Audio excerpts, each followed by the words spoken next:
The bells of the great September of Baelor tolled slow and sonorous over King's Landing, their bronze throats mourning a king whose laughter once filled feasting halls like roaring hearth fires.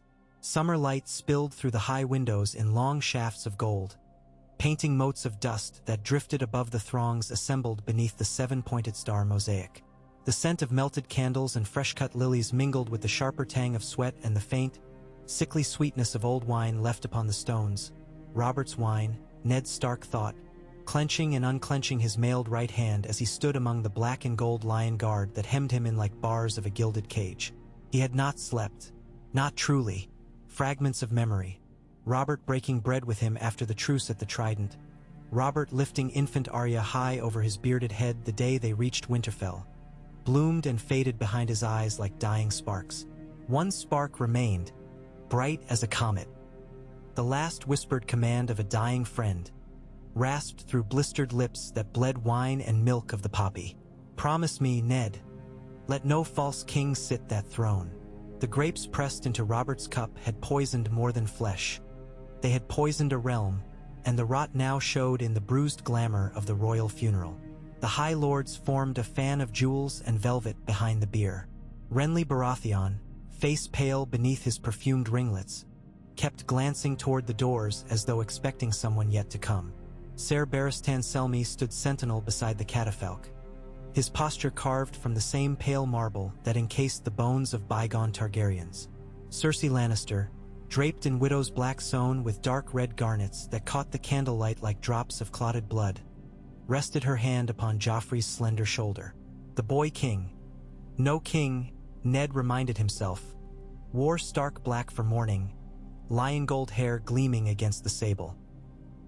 He tried to appear solemn, but his lip curled whenever his gaze touched Eddard Stark, a cub bearing milk teeth at a wolf. Unaware the forest watched. Sansa stood farther back, near Septa Mordane. Her eyes were red-rimmed from weeping, though whether she mourned Robert or the notion of queenhood newly threatened Ned could not guess. Arya he had kept close. She lurked now in the shadow of a towering marble maiden, thin arms folded over jerkin, gray eyes flitting from night to night as though mapping escape routes. Grand Maester Pycelle droned a prayer. His voice, sonorous as the bells, echoed beneath the vaulting ribs of stone. Ned heard none of it. Words scuttled across his thoughts like ants over a corpse. Lineage charts inked in the hand of Jon Arryn. Stannis' terse letter describing bastardy writ in seed and hair. The quiet footfalls of his own conscience pacing Winterfell's godswood. Brown of hair, every Baratheon for 500 years. Save these three.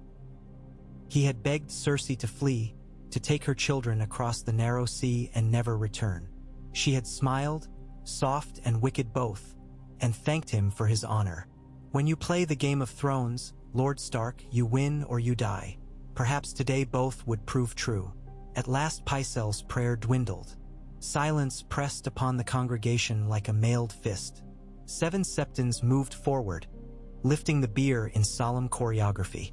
Robert's body, swaddled in rich cloth of gold, seemed diminished. No longer the bear of a man Ned had hunted and laughed beside, but a husk borne by strangers. The bier began its slow roll toward the crystal dais where it would rest until sunset. Ned's pulse hammered. Now, he tasted iron on his tongue, whether from anxiety or some phantom wound he did not know. Now, or doom us all to lion claws. His left hand brushed the hilt of ice, absent by Cersei's decree. Yet truth was a sharper blade than Valyrian steel, if spoken before witness. He stepped forward. His boots rang upon the marble. Heads turned. Renly's brow furrowed. Littlefinger's smile flickered. Varys's expression smoothed into placid surprise. Cersei's garnets flashed as she pivoted, hand tightening on Joffrey's shoulder. The cub stiffened. "My lords," Ned began, voice echoing. Steady. He felt every face upon him, 1,000 candles blazing accusation. "And good folk of King's Landing, who come to mourn a true and mighty king." The words tasted of Winterfell snows, crisp and cold. "We stand beneath these 7 faces to honor Robert of the House Baratheon, who loved the great and the low alike, who shattered the dragon's tyranny and gave us peace. A ripple of assent murmured through the nave. Cersei's eyes narrowed. Ned drew breath. "But peace is a thin shield," he continued. "Steel rings hollow if lies nest beneath its paint." His gaze swept the space, catching Ser Jaime leaning against a pillar, arms crossed, lazy as a cat with a mouse between its paws. Wonder at how swiftly that languor would melt once the strike came. "I come bearing Robert's final words," Ned said. "He named me Lord Regent and Protector of the Realm until his heir should come of age." He could smell the hush, like the stillness before a storm break. "Yet there is matter here of truer weight than crowns or councils, and it cannot wait upon coronations." Somewhere a child began to whimper, stifled quickly. Joffrey raised his chin. "Lord Stark," he snapped, voice cracking against the vault. "Your place is behind the bier with the other lords."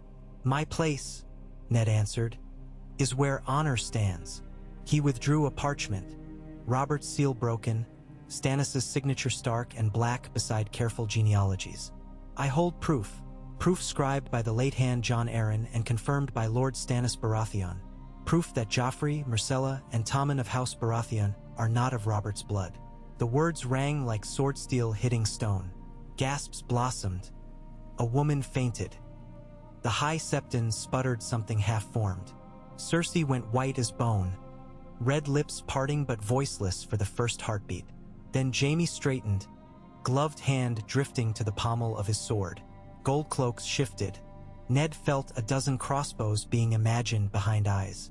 Renly's cheeks flushed crimson.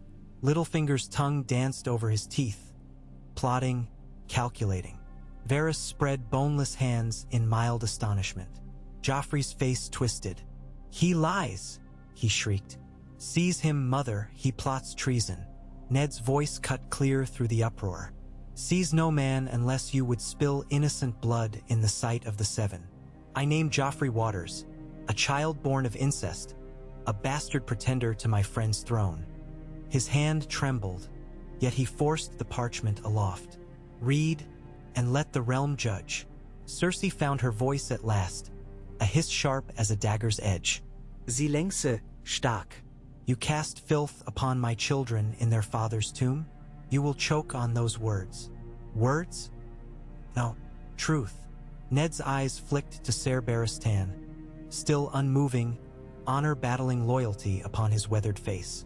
"Lord Commander Selmy, you served Robert when he was but a prince wandering the Stormlands. Look upon this boy and tell me you see Robert's seed." Barristan opened his mouth. Yet before any sound emerged, the doors of the sept boomed wide. Heavy boots thundered. Hundreds turned as a column of gold and black helms advanced, orbs of light glancing off spears. The City Watch, his City Watch, or so Ned had believed 2 nights before when he bought their swords with Littlefinger's reassurances. Their captain, Janos Slynt, strode at their head, cloak billowing. His eyes flitted from Ned to Cersei, calculating spoils like a banker tallying coin. Behind Slynt moved Peter Baelish, elegant and smiling, dagger thin. Trust not in coin, Ned thought, bitterness curdling. Trust only the North. The gold cloaks spread, hemming the aisles, splitting mourners like wheat before scythes. Ned raised his voice above the growing clamor. "Captain Slynt, I command you in Robert's name, stand down. No blood shall stain this holy place." Slynt inclined his head, mock polite. "I serve the throne, Lord Stark, and I tell you there is no throne for a bastard," Ned answered. "Only a seat of lies." Baelish laughed softly. "How quickly truth turns to treason." He stepped forward. "My good lords, emotions run high. Perhaps we might retire to the council chambers and weigh." "No," Cersei said, her voice stone. She stepped past Joffrey, eyes fixed on Ned. "This traitor insults the crown, my children, and the memory of a king." She lifted a hand. Shining steel whispered from Lannister scabbards, echoed by sellsword hiss beyond the doors. Arya darted from behind the marble maiden. Sansa sobbed. Ned felt the moment pivot like a scale over a razor edge. One breath could send it tipping into carnage. Yet even as muscles tensed and hearts beat like drums, a different sound intruded. The groan of hinges high above, all heads tilted up. A slender bridge ran the inner perimeter of the sept dome, lined with statues of forgotten faith militant. Upon it now strode a solitary figure in dark leather, cloak rippling like a night tide. Stannis Baratheon. The elder brother's jaw was set, his eyes two shards of black ice. He bore no armor, only a sword at his side and a small scroll clutched in gloved fingers. His steps rang, measured, each a nail hammered into the coffin of doubt. The throng parted below in a collective gasp. Cersei's face drained of color. Joffrey's mouth worked soundlessly. Renly inhaled, shoulders stiffening with something between resentment and relief. Stannis halted at the bridge's midpoint. His voice carried like thunder rolling across a plain. Lord Stark speaks the truth. He held aloft his scroll. Signed by my hand, sealed with the stag crown. Joffrey is no son of Robert, nor any fruit of lawful bed. An uproar surged. Cacophony of oaths, prayers, curses. Stannis raised his free hand and silence clawed back. Ragged. I claim the Iron Throne by right of blood, he declared. Bend the knee or break.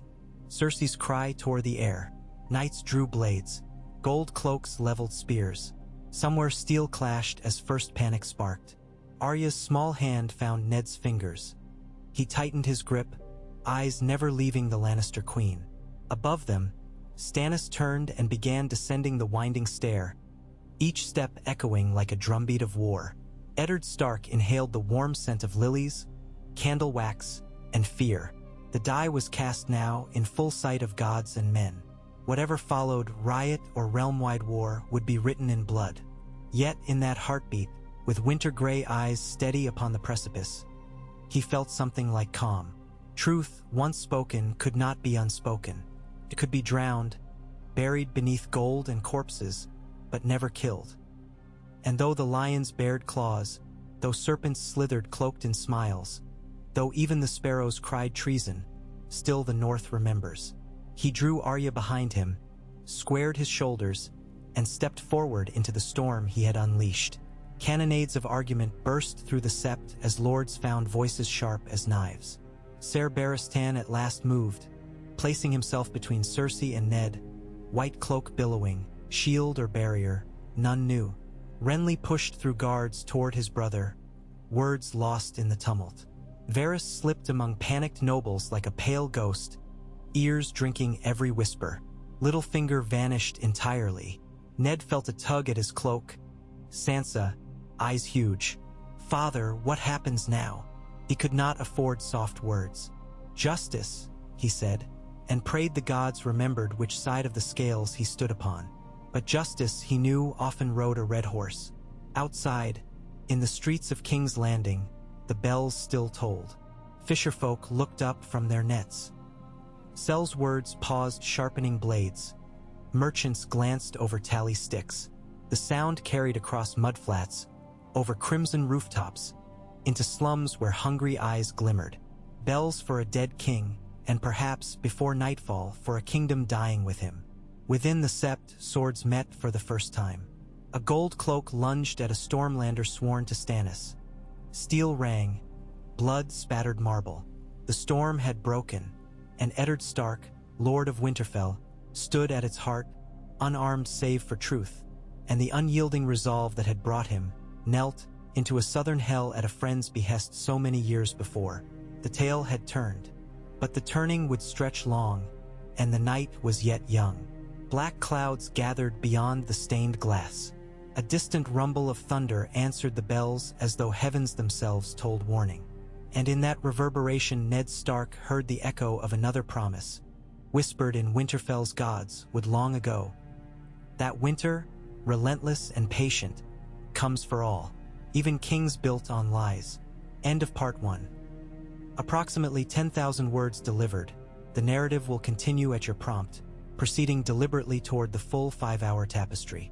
The storm inside the Great September swelled like a kettle left untended on a roaring hearth. Steel rasped against marble. Banners whispered under sudden drafts as doors slammed and opened, then slammed again. The golden glare of hundreds of candles flickered with every lung full of panic drawn by the assembled nobility. Amid that blur of frantic movement, Ned Stark sensed pockets of stillness. Eddies in the chaos where decisions heavier than chainmail were being forged. Stannis Baratheon reached the base of the narrow stair just as Janos Slint's spear line tightened into a half-moon.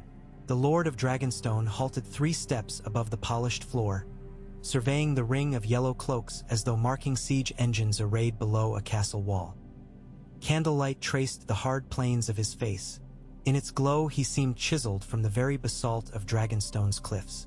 "Stand aside," he said, voice so even it chilled the air. "Or learn how true men die."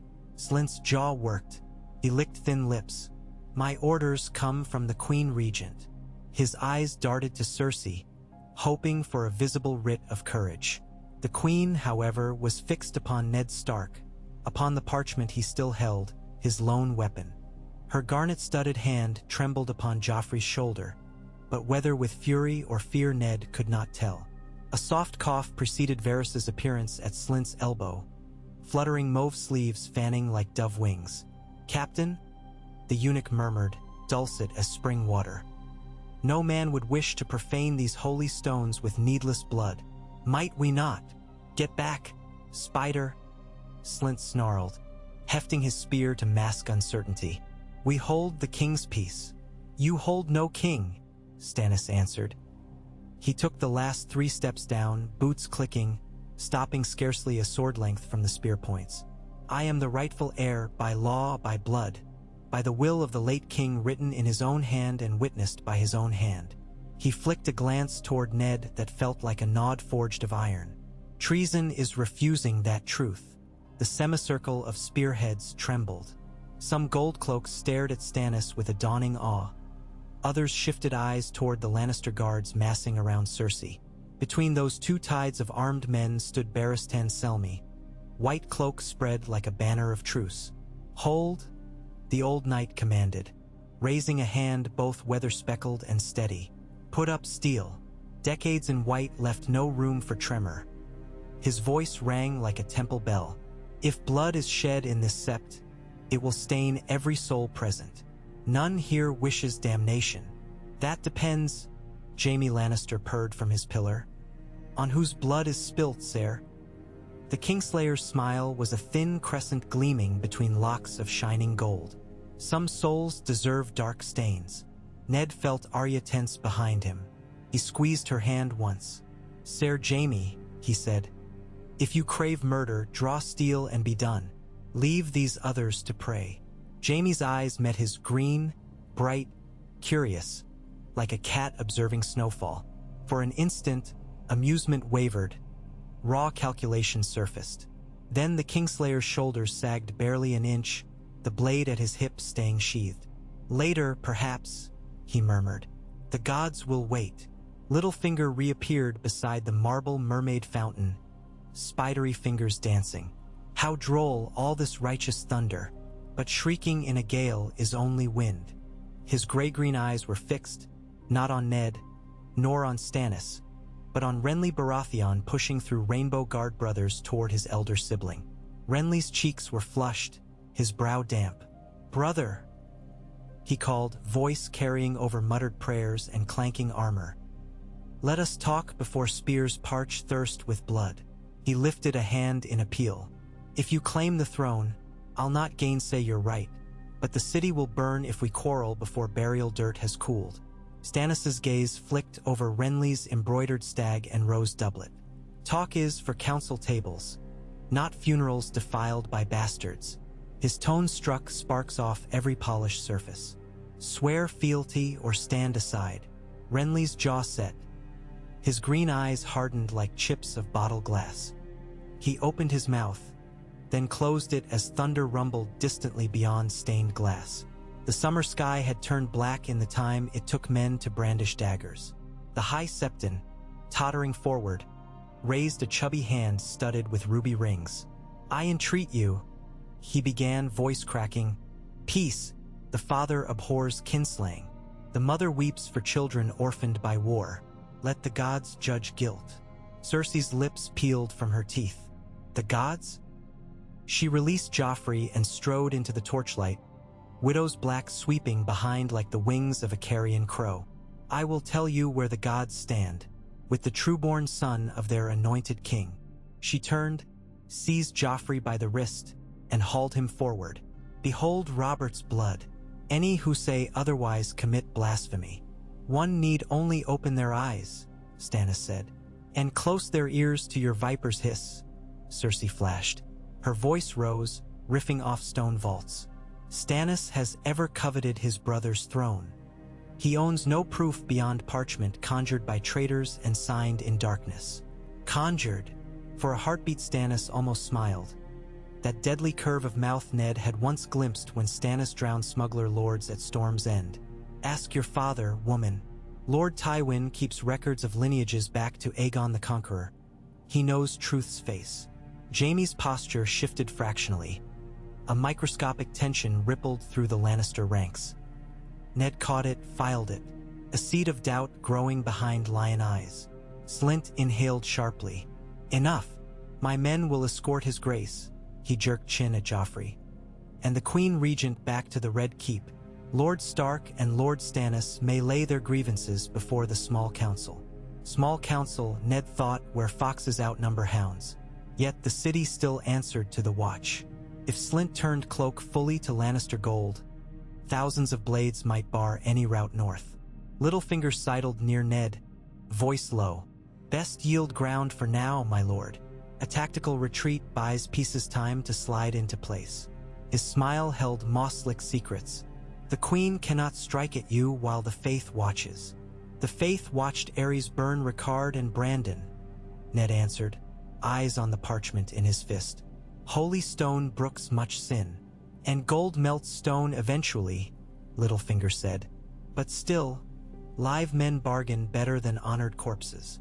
A harsh trumpet blast split the air, outside.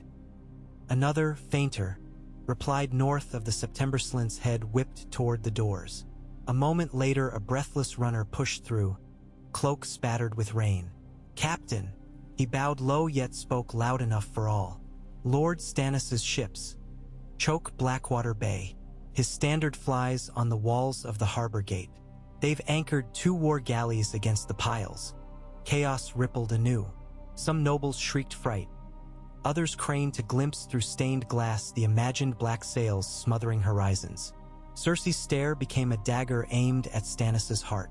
She dragged Joffrey toward the aisle. Jaime motioned Lannister swords to flank. Ned's mind raced.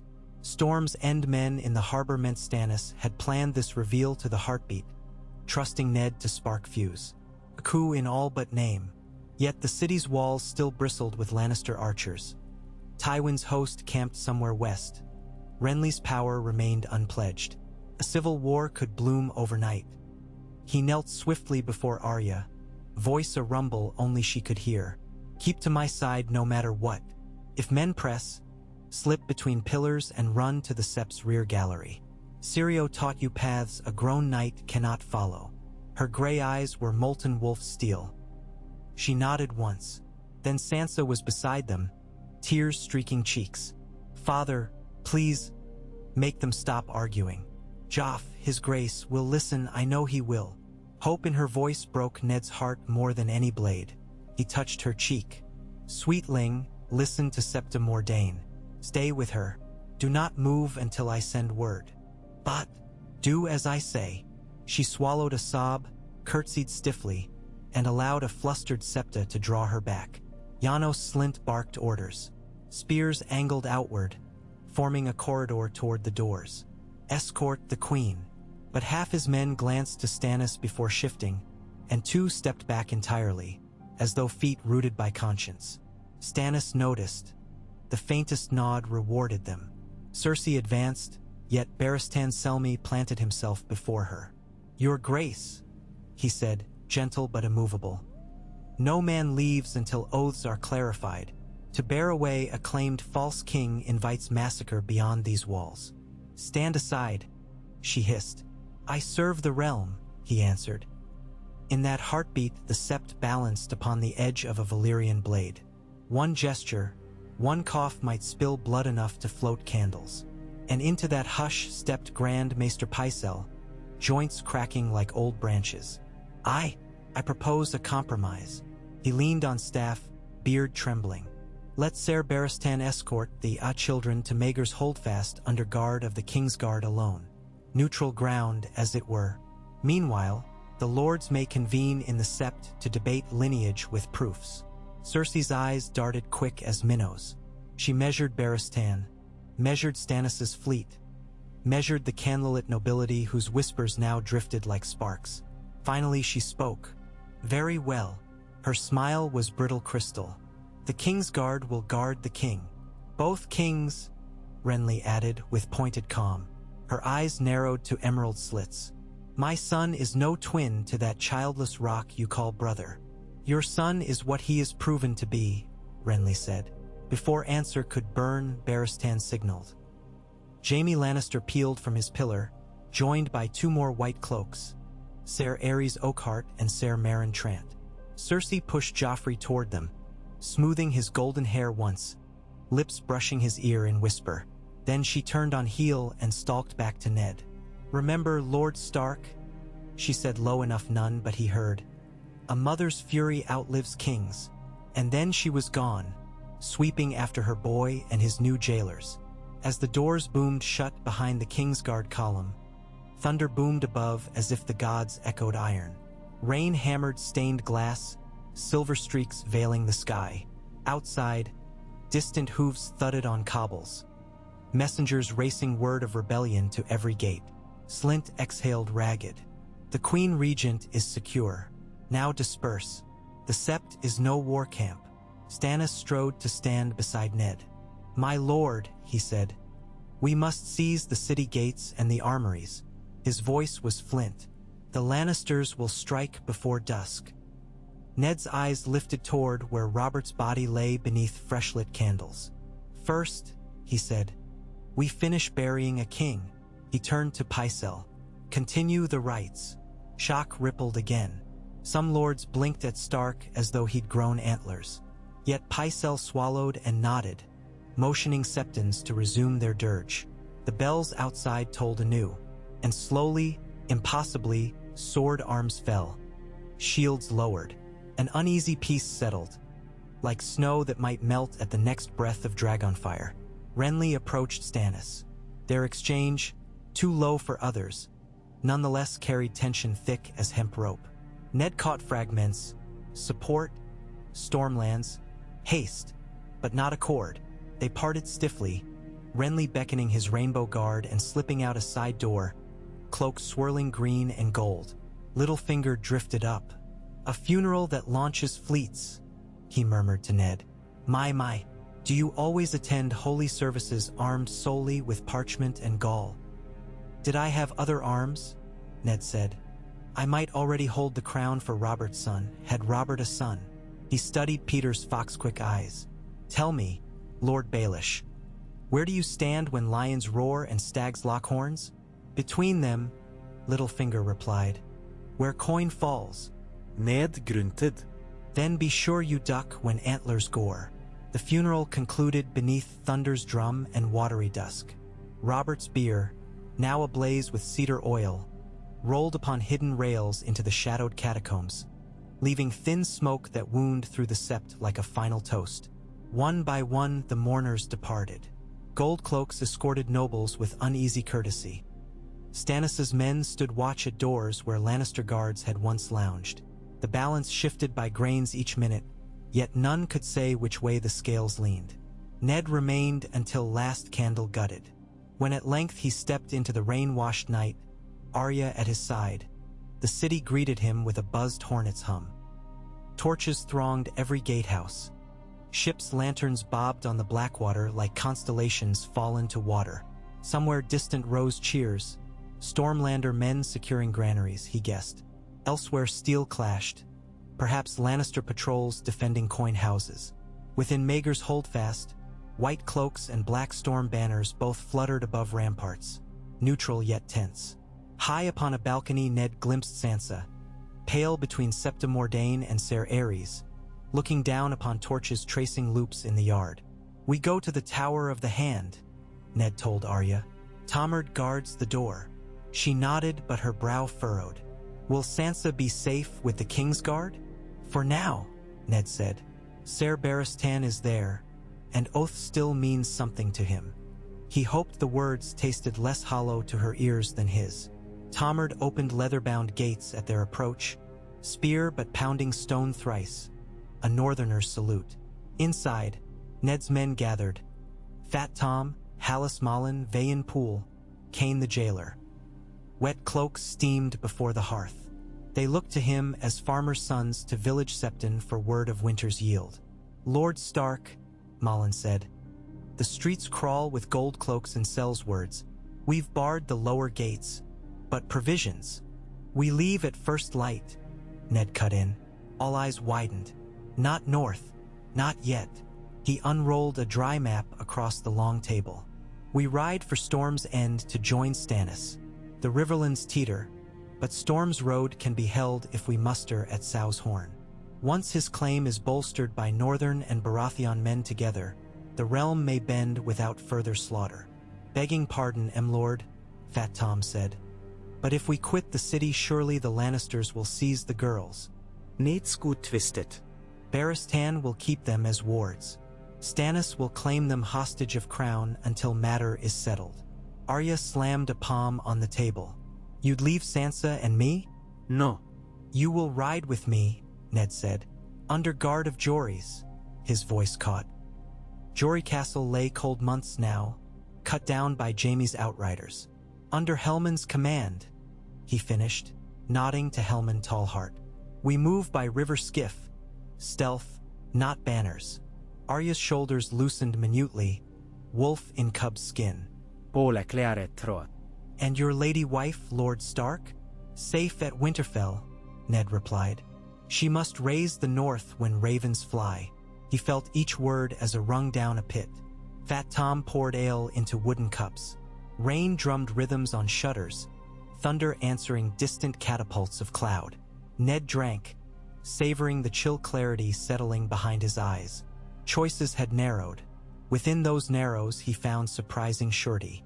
Honor had once locked him into Queensguard cells guarded by treachery. Now it barred surrender as firmly. Helman Tallheart spread his thick fingers on map. Gold cloaks hold the mud gate. If they refuse us, we sail night black and slip anchor beyond Dragonstone's lee. He glanced at Arya. Quiet flight suits us. Ned nodded. Make ready. Wake the lads 2 hours before dawn. Men dispersed, armored footfalls climbing spiral stairs, leather creaking with urgency. Arya lingered. Father, will Mother be angry we didn't send ravens first? She will be relieved to hear we live, Ned said. And when we reach Storm's End, we shall right of all. Can I carry a blade? She asked, voice very small. He crouched, palms on her shoulders. You may carry needle, but remember, steel kills only when guided by calm. He touched her brow. Can you be calm? She straightened. Like ice, she said, and he believed her. Night deepened. Rain slackened to mist. In the red keep's vaulted corridors, candlelight painted long shadows, too many for the number of candles. Whispers slithered behind arrases. Footsteps halted when guards approached. Secrets bred in the damp like mushrooms. Up 7 flights from the Tower of the Hand, inside a small council chamber abandoned by day's panic, Peter Baelish fingered a silver stag coin while Yance Slint sipped wine. Tomorrow, Littlefinger said, flipping the coin so light twinkled on its edge. The city will wake uncertain. Uncertainty invites custodian hands. Your point, Slint grunted. That king's guard escorting the little king? Peter smiled thinly.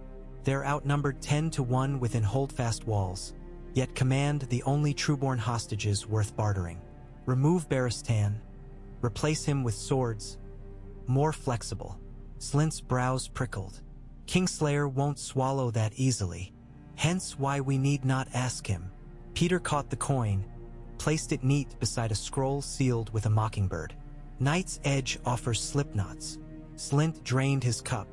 Price, 5,000 dragons, and lordship of Harrenhal after smoke clears. Slint's laugh barked like a seal's. Done. if smoke leaves any castle walls. Oh, they'll stand. Peter folded hands. It's men who crumble. Far below, beneath the red keep's foundations, Varys moved through oubliette passages tighter than coffin gaps. His soft slippers whispered over stone older than conquest. Before him fluttered a candle stub clutched by a ragged boy, one of his little birds. Tell them, Varys murmured. The lioness means to pounce before dawn. The wolf and the stag must flee the field, not fight. War can wait upon safer walls. The boy nodded, eyes wide, and scurried off into dark as Varys snuffed candle with long fingers. Chaos, he whispered in the gloom, is a ladder for some, a pit for others. Best know who climbs and who falls. Lightning split the sky at deepest night, revealing briefly the harbor. Dark sails of Stannis' fleet bristling like sharks' fins beneath silver strobe. Torches danced upon their decks. Galleys chained themselves together to deny passage to any ship fleeing upriver. River gates were barred. On rooftops, small folk huddled under sodden cloaks, watching history copperplate itself across clouds. At the river gate, Helman Tallheart's square shadow sized up rusted chain links rising from black waters. 2 boats lay hidden under the embankment, cloaked in nets. Across the current, a Stormlands patrol lantern gleamed thrice, signal of open path. Helman exhaled, feeling mist-coat beard. By dawn, he murmured, we'll own the wind's secret. In Maegor's holdfast, Sansa Stark knelt before her window, hands clasped so tight knuckles blanched. Below in the courtyard, Ser Meryn posted sentries at each archway, while Ser Aerys inspected drawbridge chains glinting wet. Joffrey paced the antechamber like a caged lime wolf, shooting her glances both pleading and proud. They will crown me at dawn, he declared for the 7th time. Ser Barristan says kingship must be affirmed before the realm. His chin quivered. Mother will be here soon. Sansa forced a smile. Of course, your grace. Yet each time she closed eyes, she saw father's parchment, heard the word bastard whispered across stone. She pressed palms to temples as though to dam thoughts tied. Outside, thunder rolled once more, then faded eastward, toward Dragonstone, toward Storm's End, toward winter creeping south. The castle's stones seemed to breathe, gathering darkness into mortar, exhaling hush that smothered songs of summer. Past midnight, Ned Stark sat alone in a study lit by a single oil lamp. An untouched quill waited near parchment already addressed. To Lady Catelyn at Winterfell. Ink pooled at the tip, shimmered, hardened. Words would not come. How to write of a realm turned inside out. How to warn of Lannister talons and Dragonstone fleets. He set the quill aside. Instead, he took the leather bundle Jon Arryn had given him the moon before his death. Genealogies, annotations, lists of bastards with black hair and blue eyes like Robert's. He tucked it inside his jerkin. Should he fall, truth must yet find voice. A knock rapped. Vayen Poole entered, face drawn. Lord Stark, word from the stables. Slint's men search every cart bound for Riverside. And this. He offered a folded parchment sealed with wax bearing a mockingbird. Ned broke the seal. 4 lines in Peter's quick hand. Janos hunts hare while fox circles henhouse. Children roost where lions prowl. Storm may wet feathers at cockcrow. Best fly before first light. Ned's brows knit. He read again. Cryptic words, but clear enough. Slint intended arrest. Worse, the Lannisters might move upon Sansa and Arya before dawn. His departure plans required acceleration. Rouse the men, he ordered Vayen. We ride within the hour. But, my lord, do it. He donned leather, sword belt lacking ice yet heavy with northern steel. When he stepped into corridor, Arya waited, already wearing cloak and boots, needle at hip. Her grin was wolfish. I knew you'd change minds. He tousled her hair. Quiet pause now. They met Helman halfway downstairs. Skiff's ready, the knight said. Tide turns favorable soon. Go, Ned told him. I must retrieve Sansa. Helman hesitated. Goldcloak's mass at Mud Gate, but watch not the postern near the fish market. We'll slip there, Ned said. Have crew hold till dawn if we're late. Hellman clasped forearms, departed. Ned turned to Arya. Stay with Hallis in courtyard. If horns sound, run for the postern and hide beneath fisher nets. Do not wait. She nodded, fierce. He strode through torchlit passages, heart hammering. Twice he glimpsed gold cloaks rounding corners ahead and ducked behind draperies. In servant's stare, he nearly collided with Slint himself, ascending with 2 mailed men. Ned pressed flat against stone, breath shallow as Slint's boots clanged past, clinking sword scabbard ringing doom. At holdfast drawbridge Barristan Selmy's white cloak stood sentinel. Torches cast him in molten gold against night. He turned as Ned approached, frown of polite inquiry deepening to wary crease. Lord Stark, I would speak with my daughter. Queen Regent has forbidden visitors until morning. Ned's jaw tightened. My lord, forces move even now to seize Joffrey. Your oath binds you to protect the innocent. Allow me 10 minutes with Sansa and I shall depart with her at once, leaving you freer to guard whomever remains. Barristan studied his face. You mean to smuggle her out? Yes, before Lannister claws clutch. He lowered voice further. Sir, you know folly when you see it. Lannister claim rests on incest. They will kill to bury proof. Help me save my child. Old eyes softened. I swore to protect children, he murmured. Not crowns. He waved hand. Ser Ares, allow Lord Stark entry. 10 minutes. Sansa gasped when Ned stepped through tapestried arch candlelight, mined fresh tears upon her cheeks. Father! He crossed, seized her hands. She trembled. Pack lightly, he whispered. We leave now, but Joff, he is not your husband, nor is he rightful king. Sansa's core seemed to melt, limbs weakened. He will. He said he loved me. Love is not gilded lies. Come. He guided her to trunk, through open lid, found cloak of dark wool and soft leather boots. She moved numbly as he draped cloak over shoulders. Asobi scapid. Shoo, he murmured. You're a wolf of Winterfell. Wolves endure.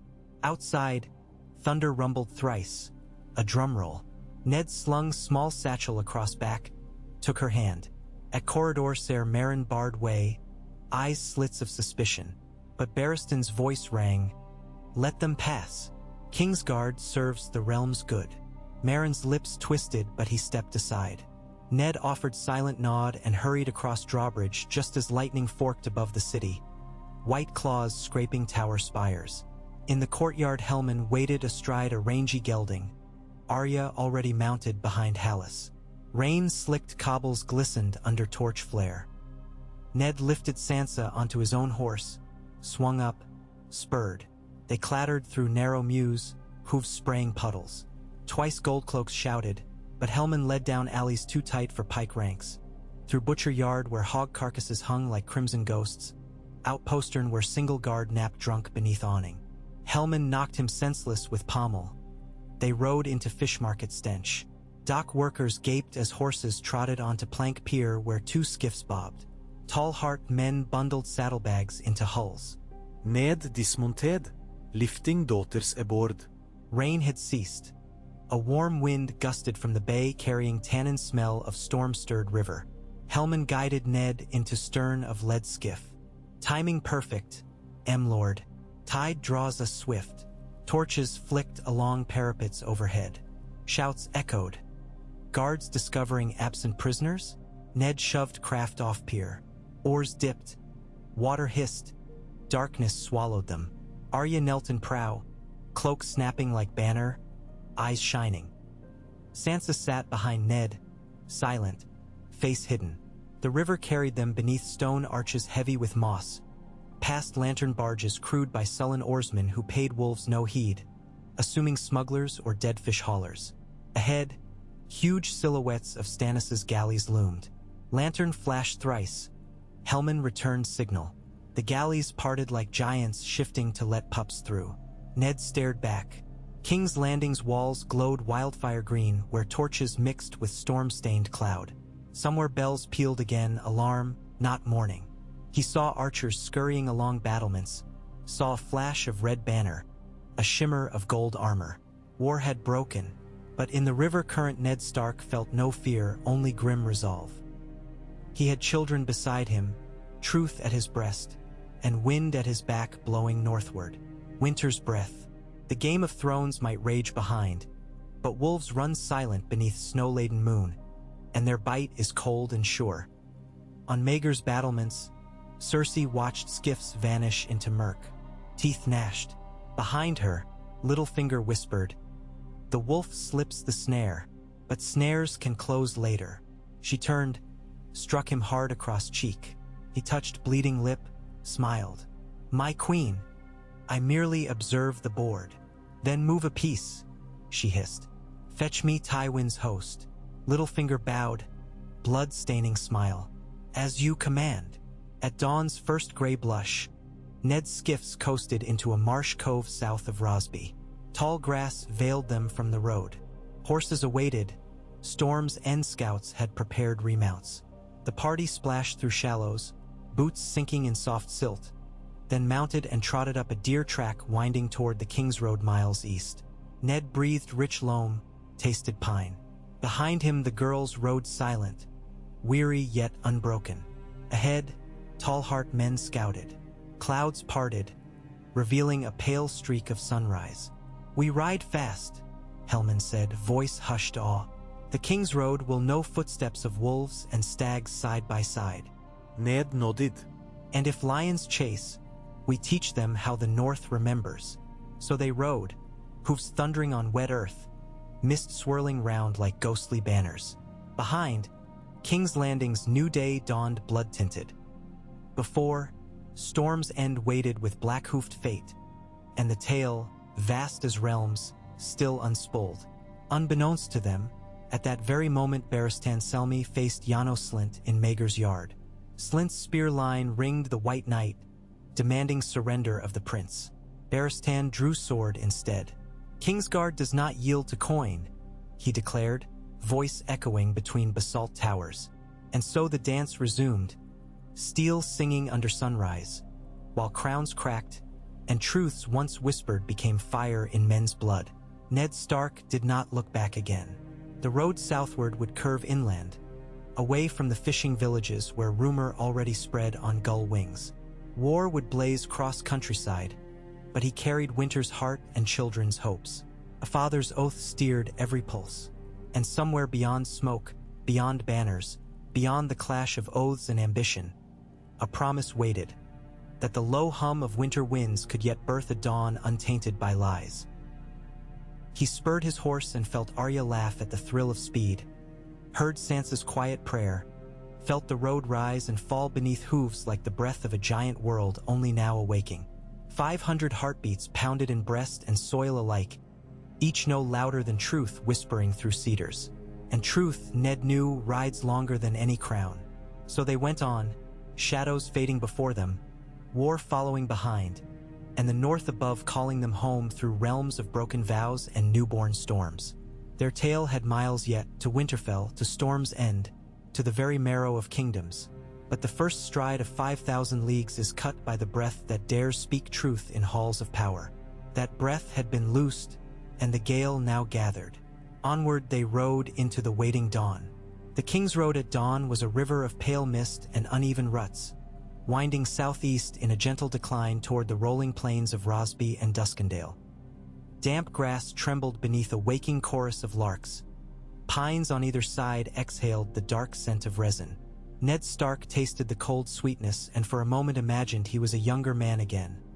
Newlywed, riding home with Catelyn beside him and the world still innocently arranged, every horizon unmarred by treachery. That phantom joy died quickly. The hoofbeats behind him were not Robb's giddy pony or Bran's short-legged Garen. They belonged to a half-armed escort bound for war and exile. Sansa rode slumped in her saddle, fingers clenched white around reins, and Arya kept lifting from her stirrups like a restless hawk, scanning every hedgerow for ambush. Helman Tallheart took the vanguard. His helm lashed to pommel, mail shirts swaying over deep green surcoats worked with the pine tower of Tallheart. Beside him trotted Hallis Malin, bow unstrung across his back but fingers always thumbing the knot of bowstring as though eager for tension. Behind Ned clacked the pack mules, panniers fat with dry bread, salt beef, and casks of the sour Dornish red helman had bartered from fishermen to spare skins of freshwater. 17 souls in all, too few for battle, enough to draw notice if wrong eyes marked their banners. So no banners flew. The dire wolf of Winterfell slept rolled inside Arya's saddlebags, and Ned felt its absence like a dull ache between shoulders. By mid-morning the road emptied from forest onto a low ridge overlooking scattered farmsteads. Smoke from cook fires wreathed thatched roofs. Sheep dotted meadows, silver in early light. Yet a darker column of smoke twisted farther south along the horizon, thicker, listless, no domestic hearth. Helman reined in, raising hand. "Someone burns fields," he muttered as Ned drew alongside. "Raiders. Deserters, more like." Ned's mind pictured goldcloaks cutting loose when pay turned doubtful. He glanced at Sansa. Her gaze followed the smoke, eyes hollow. "We'll skirt wide," he decided. They left the King's Road at a stone mile marker, following a cart track fringed by blackberry bramble and twitching hares. The path descended into a shallow vale bright with buttercups. There they rested horses and broke a cold meal while Ned reviewed the map. A spur road would lead them through bog country east of Hayford before bending south toward the Stormlands border. Marshes could muffle hoofbeats and high tracks, but also slowed pace. Every hour lost invited pursuit. Helman returned from scouting, mud spatters on boots. Tracks ahead. 24 riders passed during night, heavy horses, maybe knights. Hoofprints point north.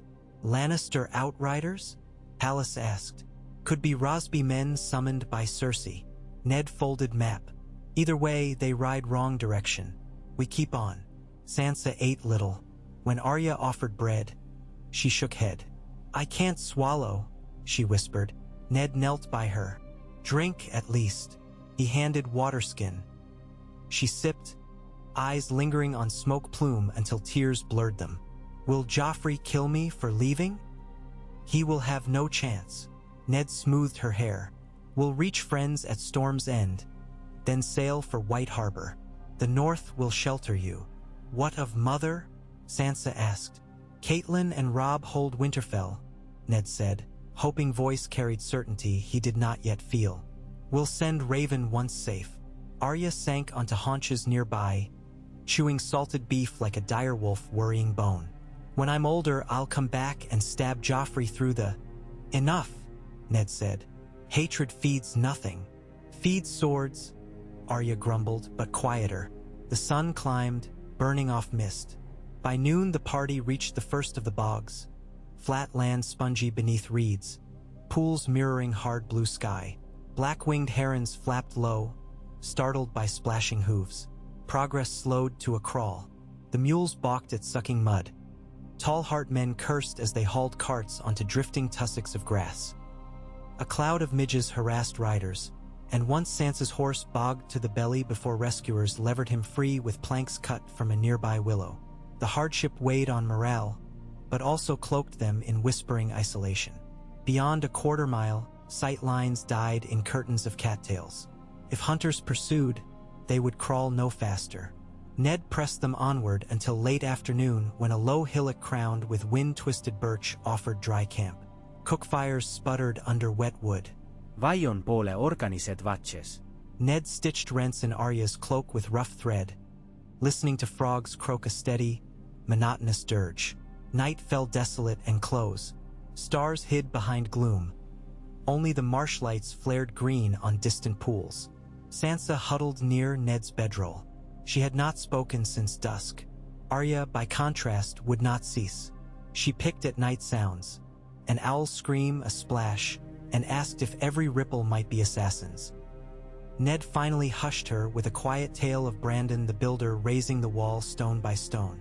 She slept with head on his thigh, snoring lightly. He allowed himself no such comfort. Knees popped as he stood to relieve Hallis on patrol.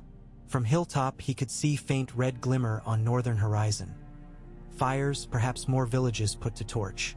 King's Landing, if not yet ablaze, was surely rattling with riot.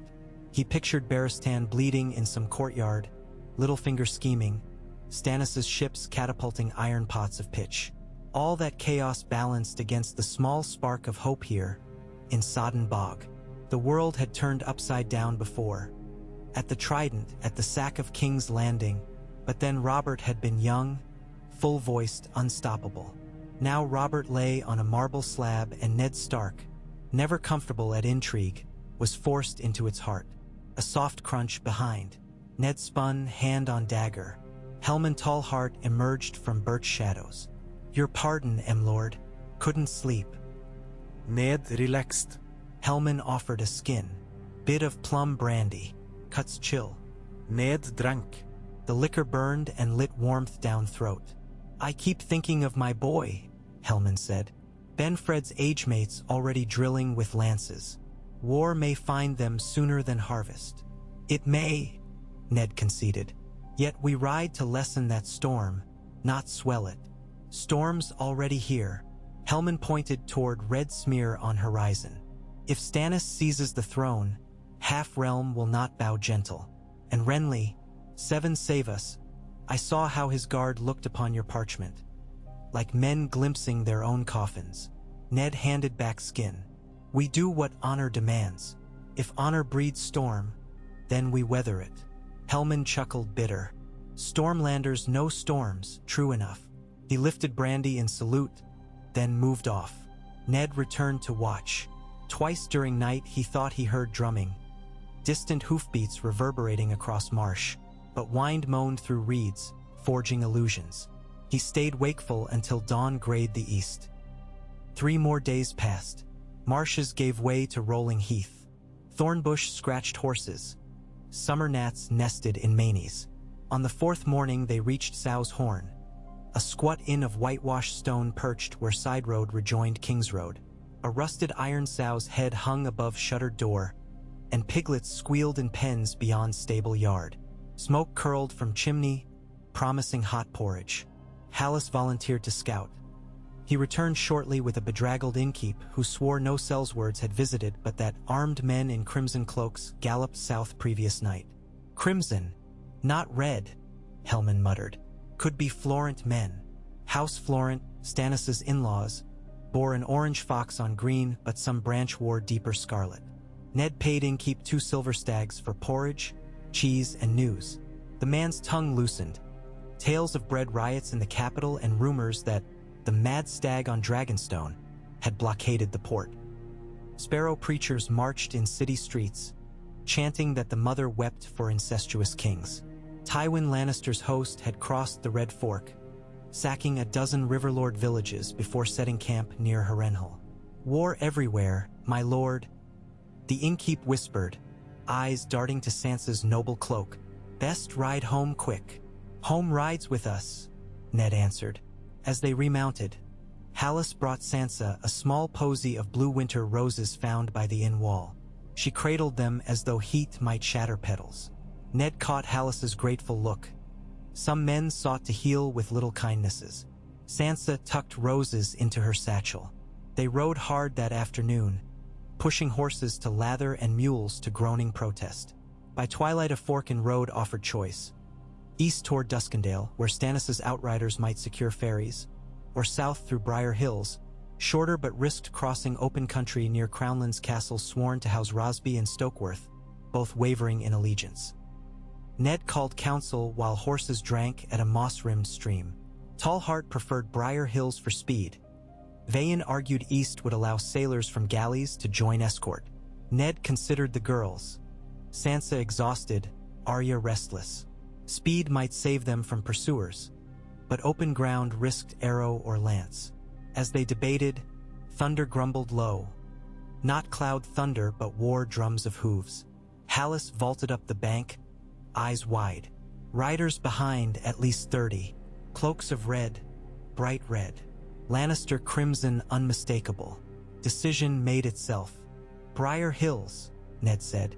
They dashed across stream, galloping south. The chase that followed would forever burn in Arya Stark's memory as the ride of Bloodgrass. Hills ahead glowed rusty crimson under dying sun. carpeted by wild grass whose edges cut like knives. Wind made waves across the scarlet sea. Hoofbeats tore a path. Ned rode at point, cloak snapping, jaw grim.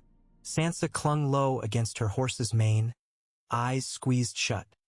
Behind, Hellman's men formed staggered line, turning in saddle to watch for pursuers cresting ridge. They heard the horn before they saw lances. A high keening note split dusk. A line of mounted spearmen broke horizon. Red lions on banners, sunlight glinting on spear tips. 30 at least, maybe more. They fanned, cantering to overrun. Ned snapped to Hellman. "Rear guard, buy us time." Tallheart saluted, wheeled with 6 men. Hallis and Vayan remained with Ned, each drawing shortbows. They pounded downslope into valley throat lined by 2 low ridges. A narrow gully twisted between, collapsed root systems and fallen logs strewn from last winter's storms. "Into the cut," Ned ordered. He reined his horse into Gully's mouth just as Arrow hissed past, missing Arya by inches. Hellman's men dismounted atop left ridge, knocked arrows, and fired into charging lions. 3 Lannister riders fell in first volley. Momentum slowed, but numbers pressed. Soon riders would plunge into Gully proper. Ned spurred deeper. Gully floor narrowed to single horse width, walls rising 8 feet. It offered cover but also a trap if blocked ahead. Mud sprayed as horses scrambled through tight bends. Sansa's mount stumbled. Ned caught her reins, dragging horse upright. Sweat stung eyes. From ridge above came clang of steel. Hellman's men met Lannister vanguard. At a crooked bend, Hallis pointed to a rockfall half collapsed into Gully. "We can break that shelf, my lord." Ned saw a leaning slab of sandstone precarious above path. "Do it," he said, while Sansa and Arya urged mounts past. Hallis dismounted, wedged spear but beneath boulder, heaved. Vayan joined, straining. A shout echoed behind, Lannister horns.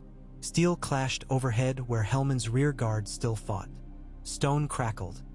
The slab shifted, then crashed down, jamming the narrowest point with a thunder of dust and splinters. "Go!" Hallis shouted. They vaulted onto saddles, galloped deeper. Ned glimpsed through rising dust a Lannister knight in crimson scale surging into Gully, only to collide with fallen rock. Horse screamed, tumbled. Chaos as riders behind piled. Despite barrier, pursuit would find way around. The gully widened, walls flattened to a small meadow dotted with white alder. Beyond lay another ridge. Ned breathed relief too soon. Arrows whistled from right flank, Stokeworth colors on shields. A second patrol had flanked their flight. Vayan yelped as shaft pierced thigh, tumbling from saddle. Arya veered, but Sansa's horse balked, eyes rolling. Ned wheeled, slicing arrow midair with northern shortsword, mere reflex. "Ride, Arya," he called. She spurred ahead, teeth bared. Ned dismounted beside Vayan, dragging him behind a felled alder as more arrows thudded. "Hallis, cover." Hallis loosed arrows at ridge, forcing Stokeworth men to duck. Ned ripped cloth, bound Vayan's wound tight. "Can you mount? Give me a minute." Sweat beaded brow. Ned heard thunder of hooves anew. Lannisters found second path around Rockfall. He cursed. Hallis knocked last arrow, killed a Stokeworth sergeant, then shouted, "That's enough. Move." Together they hauled Vayan onto mule. Ned swung back onto his own mare, bleeding foam at mouth, and they raced across meadow toward Ridge Gap where Arya waited, sword drawn though her arm quivered. Sansa clutched reins, paralyzed. Horns blared behind, the lions closing. Then Hellman Tallheart's horn answered ahead. From Ridge Crest south emerged 20 riders carrying storm banners. Green Field, crowned stag beneath fiery heart. Lord Caron's household guard, vanguard of Stannis sent to meet Ned. They charged downslope with couched lances, lines precise as loom threads. The collision in meadow was brutal. Lannister spearmen broke like surf on basalt. Ned guided daughters through chaos, ducking as a stag-bearing knight clove a lion banner in whirlwind of steel. Stokeworth archers fled. Caron outriders rode them down. At last only groans and dying horses filled air. Helman limped from ridge, blood-streaking cheek but grin wide. Blasted cats won't chase now. Karen captain bowed to Ned. Lord Stark, Lord Stannis bids you welcome. We feared you'd taken the sea, but ranger birds saw fires north of road. Your timing saved my children, Ned said, gripping Captain's forearm. Storm's luck, the man said with a grin like cracked rock. We've fast horses and fresh, and a litter for your wounded man. Vayan, pale, managed a nod. Hallis fetched water, washing blood from arrow shaft still jutting. We'll see to removal at Grandview Tower, Captain assured. They burned Lannister dead in shallow pit, keeping helms for proof. Wind gusted smoke south toward small hamlet, but humidity soon swallowed odor. Ned allowed daughter's minute to breathe. Arya bounced on toes, adrenaline still sizzling. Sansa knelt among white alders, whispering prayer.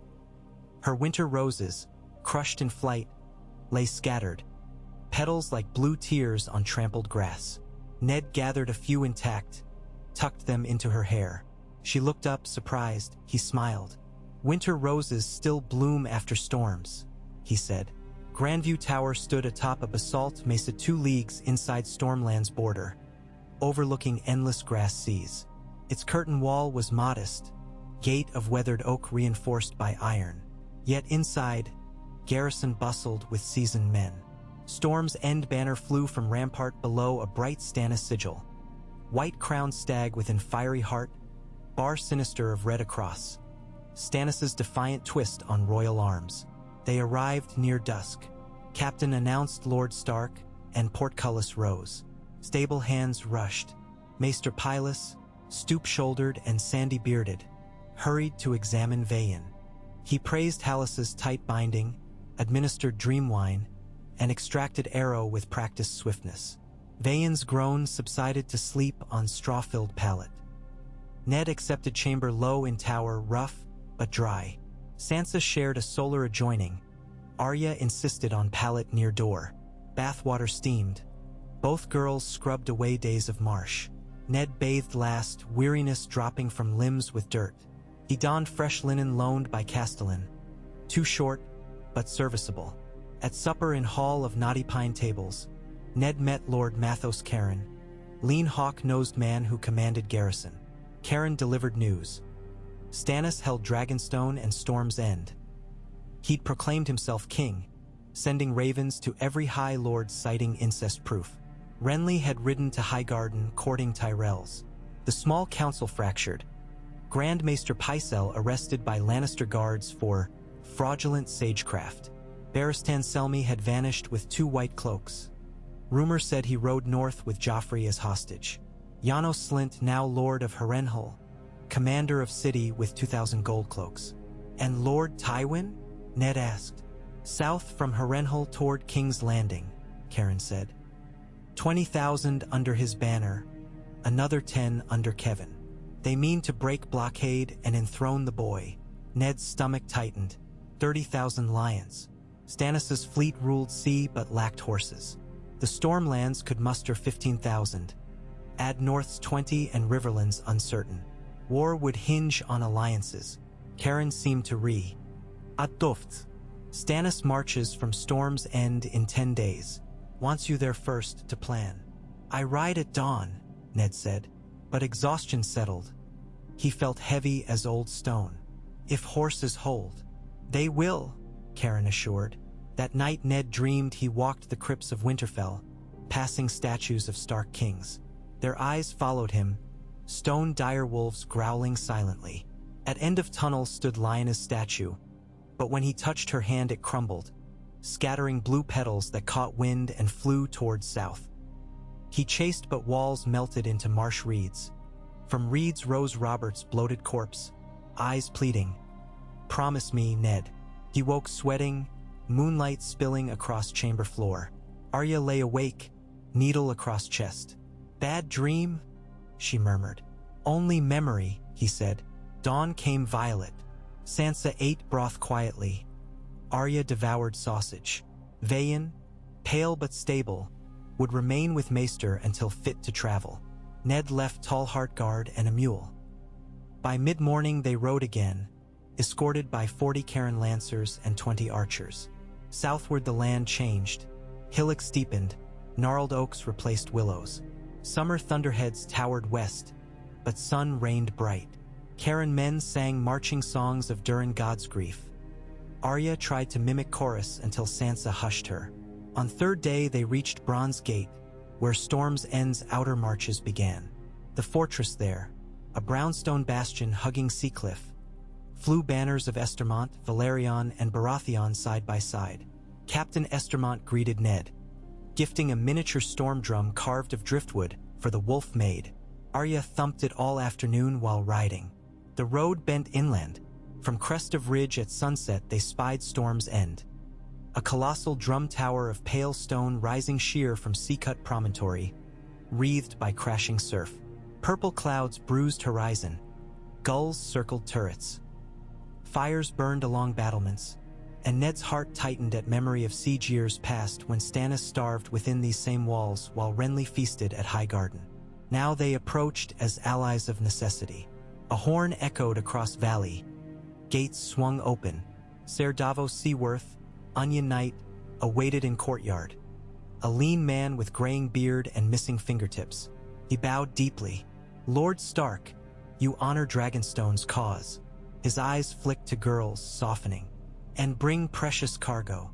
Swords first, honor later," Arya said, startling Davos into chuckle. They were escorted through wide vaulted halls lit by whale oil lamps. Storm's End had weathered ages, walls 15 yards thick. It felt less a castle than mountains shaped by mason gods. Courtiers in austere attire lined corridors. No minstrels, no perfumed ladies. Stannis's rule bled frills from stones. They reached a domed chamber with tall arrow slits that sang with wind. At center waited Stannis Baratheon, crownless still but garbed in plain leather surcoat bearing stag and flame. Maester Cresson, stooped and gentle, stood at his right. On left burned a tall woman in red robes, the Lady Melisandre of Ashai, fire opal pendant glowing. Her red eyes settled on Ned's daughters with unnerving intensity. Stannis stepped forward. "Lord Eddard," he clasped for arms, hard grip. "You bring winter south." Net met Kees. "And truth, your grace."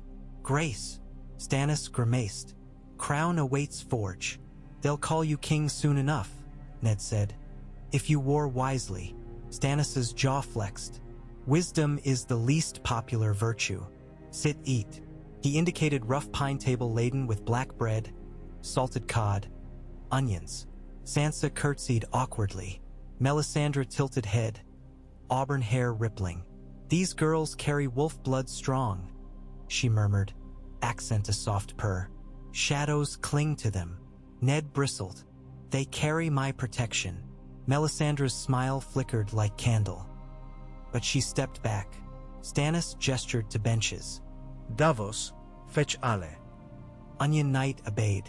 They ate sparsely while Stannis unrolled maps. Crownlands, river confluences, supply routes. Tywin marches east. If he reaches the city before my fleet breaks the walls, we face siege of our own. Ned traced King's Road. Mummer's Ford near Wendwater offers choke. My northern host can fortify there. Riverlords may join, Stannis said, gaze sharp. Their lands burned already. He tapped mouth of Blackwater Rush. My ships will ferry Northmen across to cut Tywin's rear. Plans spun into night. Sansa dozed on bench. Arya perched near Davos, listening. Melisandre watched flames in brazier, whispering in tongue of Ashai. Ned's mind raced with timetables, provisions, letters for Winterfell. Before midnight, Maester Cresson arrived with parchment. "Ravens from the Eyrie, my lords." He handed missive to Stannis, who read and snorted. "Jon Arryn's boy offers neutrality. Child's dream." He passed note to Ned. Robin Arryn's hand shaky. Letters declaring the Vale closed to all armies lest the mother's arms be torn. Ned sighed. Neutral Vale meant fewer allies. Stannis stood. "We convene again dawn's 6th hour. Rest, Lord Stark. Your daughters too." Ned led girls to guest chambers facing inner yard. Arya inspected shutters, satisfied. Sansa sat on bed, tracing embroidery along quilt. "Father," she whispered, "will we ever see home?" "Yes," he said. "And your mother?" He kissed her brow, squeezed Arya's shoulder, retired to his own room. Sleep claimed him quickly. This time he dreamed he knelt beneath Heart Tree in Winterfell, its red leaves whispering. But when he looked up, the face carved in trunk was his own, eyes bleeding sap. He woke before dawn. 6 days passed in council. Ned wrote ravens every night, to Catelyn, to Robb, to Riverrun, to White Harbor. He penned letter to Barristan, urging him to keep faith, and another to Renly, pleading brotherhood. Stannis signed orders for fleets to harass ships attempting to slip Blackwater blockade. Lady Melisandre lit night fires on Rampart, chanting to her red god. Her presence unsettled Stormlander lords, but they feared Stannis's glare more. On 7th morn a scout arrived breathless. Renly marches from Bitterbridge with Highgarden's host. 50,000, banners of rose and stag entwined. Council erupted. Some demands parley, others muttered of assassins. Renly would steal throne with pretty smiles, Stannis growled. He'll find Storm's End gates barred. Better brother than lion, Davos ventured. Brother or not, usurper. Stannis turned to Ned. I'll meet him on field if need be. He stabbed finger at map. But Tyrells may shift if shown incest proof from September. He looked Ned square. You witnessed. Speak to Renly. I will try, Ned agreed. He trust me somewhat. Stannis folded arms. Take Davos's swiftest ship. Sail up Mander. Intercept Renly before he reaches Storm's End. He looked toward girls. Your daughters remain here as guests, safe. Arya opened mouth. Ned shook head gently. They stay, he said, but send Northmen to guard them. Stannis nodded. Done. E a seguem ser corte na Ipenrose, loyal às Lighthouse. That afternoon Ned boarded the Swift Dawn, a Drummond of 30 oars. Davos captained. Arya watched from quay, fists clenched. Sansa waved kerchief pale as gull feathers. Sea breeze carried salt and promise and fear. As sails billowed and Storm's End shrank into slate silhouette, Ned's thoughts stretched ahead, toward Renly's green banners, toward Tywin's steel tide, toward Winterfell snows. The game thickened, pieces scattering. Yet he held truth like a sword forged of ice. And if winter's bite was sharp enough, even lions and roses would learn to bleed. Back at Storm's End that night, Melisandre climbed turret alone. She raised hands to stars, ruby collar pulsing. In Old Valyrian she spoke. The cold winds rise, shadows lengthen. Light must burn. Flames erupted from brazier, casting pillar of red light skyward. Below, Sansa stirred in sleep, dreaming of direwolves howling beneath walls of ice. Arya woke to distant roar of sea, gripping needle. Outside, in God's haunted dark, the storm gathered strength, and the tale, far from ending, branched into 1,000 unseen paths, each path a whisper, each whisper the promise of blood and dawn. Approximately 5,400 words added. Await further prompt to continue weaving the saga's next length of winter-laden thread.